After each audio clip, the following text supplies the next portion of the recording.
এরকম কাজ করবো আমি ভাবতেই পারিনি। তুমি বিশ্বাস করো? বিশ্বাস তো আবার তোমাকে? ভাবি, ভাইকে অমন করে বকো না। ভাই এমন কাজ করতেই পারে না। নিশ্চয়ই এর মধ্যে কোনো একটা রহস্য আছে। ওটা আমি আগেই ভেবেছিলাম, তাই তো তোর ভাইকে এত বিশ্বাস করেছি। কিন্তু যদি ওটা নাই করে, একটা মেয়ে হয়ে নিজের মুখে ছি। তুমি বিশ্বাস করো, আমি কোনো খারাপ কাজ করিনি।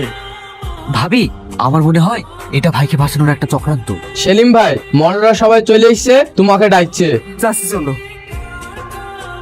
প্রধান সাহেব, সেদিন আমি ঘরে একা ছিলাম, সেই সময় সেলিম আমার ঘরে গিয়ে আমাকে পেছন থেকে জড়িয়ে ধরে। আর কিছু বলতে হবে না, আমি সব বুঝতে পেরেছি। বেঈমান, একটা মেয়ে হয়ে এত বড় মিথ্যে কথা বলতে পারলি? এই তুমি চুপ করো। এসব কথা কানে শোনাও বাপ। বড় সাহেব, আর দেরি না করে এদের দুজনের বিয়ে দেওয়ার ব্যবস্থা করেন। এই তুমি চুপ করো। এই সাজেব, মোহন সাহেবকে ডেকে নিয়ে আয়, এক্ষুনি বিয়ে পড়াবো। ঠিক আছে মডেল সাহেব। ছি ছি ছি ছি ছি ছি, আমি তোমাকে অন্যের মতো বিশ্বাস করতাম, আর তুমি এরকম করতে পারলে? কাকু তোমার ভালোবাসা মানুষই। আমি চললাম। ভাবি, তুমি কোথায় যাবে? কোথা থেকে আমাকে ভাবি বলে ডাকবি? ওই বাড়িতে আর কোনোদিন যাবো না। চললাম। ভাবি, ভাবি দাঁড়াও।